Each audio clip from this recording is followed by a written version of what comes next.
আসসালামু আলাইকুম। আমি আজকে আপনাদের সাথে শেয়ার করব এই অরেঞ্জ স্পঞ্জ কেকের বেস রেডি করাটা।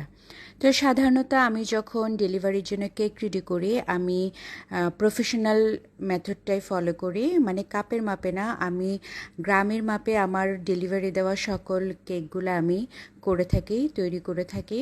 তো আজকে সেই ভিডিওটাই দিচ্ছি, কোনো এক সময় কাপের মাপটাও আপনাদেরকে দেখিয়ে দেবো ইনশাল্লাহ। তো এখানে আমি সব উপকরণগুলো মিশিয়ে নিচ্ছি, মেপে নিচ্ছি। প্রথমে আমি শুকনো উপকরণগুলো মেপে নিচ্ছি, একটু ভালো করে খেয়াল করবেন।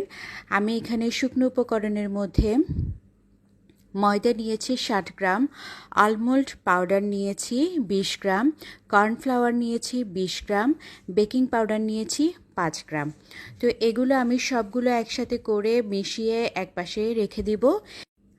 আরেকটা বাটিতে আমি তেল নিয়ে নিচ্ছি 15 গ্রাম, ইমালশন নিচ্ছি 5 গ্রাম। যেহেতু আমি এটা অরেঞ্জ স্পঞ্জ কেক করছি সেজন্য আমি অরেঞ্জ ইমালশনটা ব্যবহার করছি।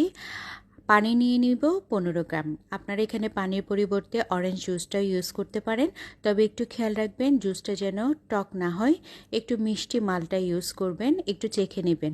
তো এগুলো একসাথে করে আমি একপাশে রেখে দিব। এবার আসেন ডিম এবং চিনির মেজারমেন্টে। আমি ডিম নিয়ে নিব 200 গ্রাম, চিনি নিয়ে নিব 100 গ্রাম।